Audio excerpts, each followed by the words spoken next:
Bonjour à toutes et à tous. Aujourd'hui, nous allons répondre à la troisième question que nous avions déjà énoncée, à savoir, est-il rationnel pour un producteur d'offrir un output positif, même si son profit est négatif? Alors, la réponse à cette question est oui, car à court terme, les coûts fixes sont des coûts perdus. Et qu'est-ce qu'un coût perdu? C'est un coût qui a été déjà payé et qu'on ne peut plus récupérer. Ces coûts perdus ne doivent pas être pris en compte dans la prise de décision. Ils doivent être ignorés dans la prise de décision. Autrement dit, on ne doit jamais baser nos décisions sur des coûts perdus. Ils disent ce qui est perdu est perdu. Bien, alors prenons un exemple.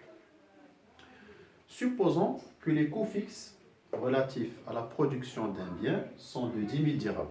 Par exemple, le loyer qu'on a déjà payé et qu'on ne peut plus récupérer. Admettons également que le prix de vente de ce bien est de 100 dirhams. Alors maintenant, votre service marketing vous fait savoir qu'étant donné la concurrence, vous ne pouvez pas vendre plus que 80 unités. Dans ce cas-là, votre chiffre d'affaires prévisionnel ou recette totale prévisionnelle serait de 8 000 dirhams. Le prix fois la quantité. Bien. Alors maintenant, votre contrôleur de gestion vous fait savoir que pour produire les 80 unités, vous devez engager un coût variable de 6 000 dirhams. Par exemple, le coût du personnel de fabrication et le prix de la matière première. Alors, à partir de ces données, qu'allons-nous faire? Produire les 80 unités ou décider de ne rien produire? Bien. Alors, si on prend en compte les coûts fixes, qui sont des coûts perdus dans la prise de décision, comment nous allons raisonner? On va se dire, notre coût total serait de 16 000 dirhams. Pour produire 80 unités, on doit engager et supporter un coût total de 16 000 dirhams, c'est-à-dire les coûts fixes plus les coûts variables. Alors que notre chiffre d'affaires ne serait que de 8 000 dirhams. Donc, si on décide de produire les 80 unités, on va perdre 8 000 dirhams. 8 000 moins 16 000. Ça fait un profit qui est négatif, qui est égal à 8 000 dirhams.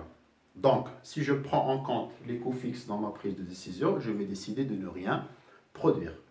Alors maintenant, si j'ignore ces coûts qui sont perdus dans la prise de décision, qu'est-ce que je vais me dire?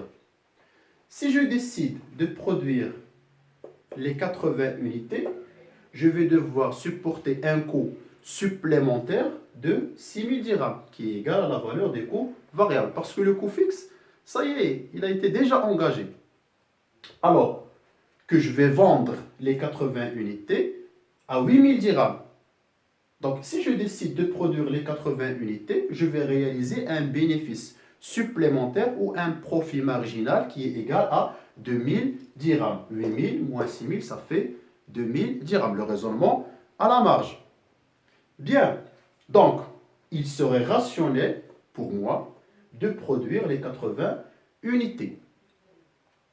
Alors maintenant, pour confirmer ce résultat, nous allons comparer les profits liés aux deux décisions. Le profit si je décide de ne rien produire avec le profit si je décide de produire.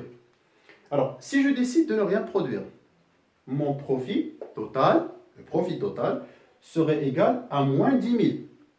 Parce que mon chiffre d'affaires serait égal à 0, je ne vais rien vendre, moins le coût total qui serait égal à la valeur des coûts fixes. Parce que les coûts fixes, ils ont été déjà engagés.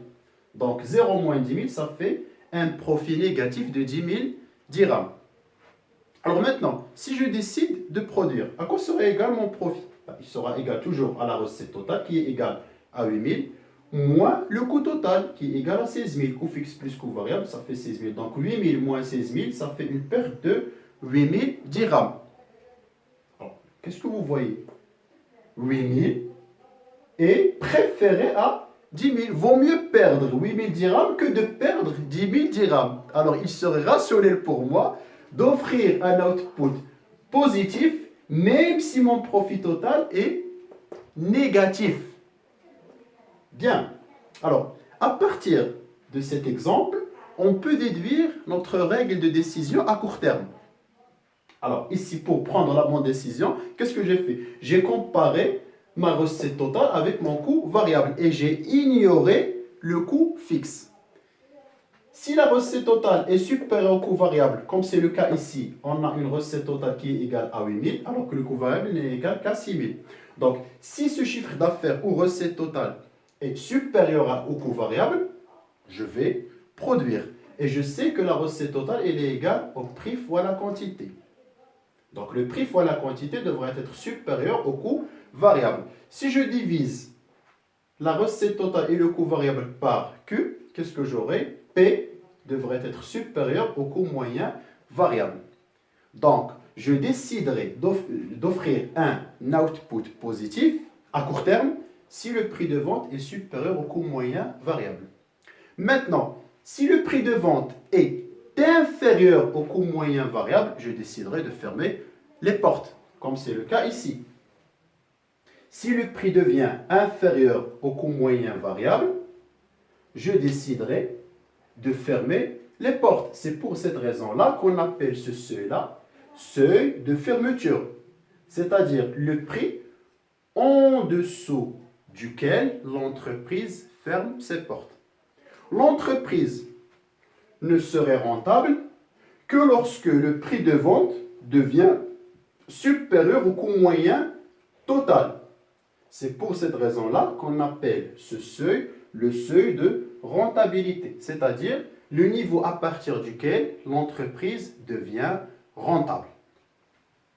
Bien. Alors maintenant, à quoi correspond la fonction d'offre à long terme? La fonction d'offre à long terme, elle va découler du processus de maximisation du profit, comme à court terme. Parce que l'on soit à court terme ou à long terme, l'objectif du producteur est le même, c'est la maximisation du profit.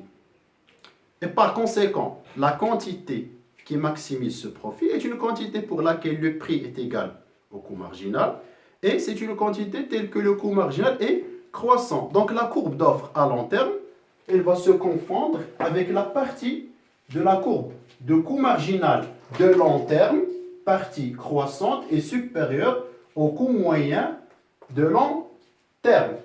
Pourquoi le coût moyen à long terme? Pourquoi cette courbe va se confondre avec cette partie croissante et supérieure au coût moyen à long terme?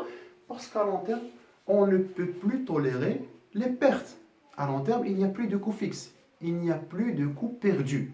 Donc, je ne vais décider d'offrir un output positif que lorsque le prix est supérieur au coût moyen. Je ne vais plus tolérer des pertes.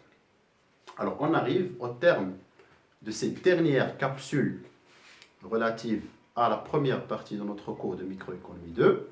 À partir de la capsule suivante, nous allons traiter la deuxième partie qui porte sur la théorie des marchés. Je vous remercie, à la prochaine.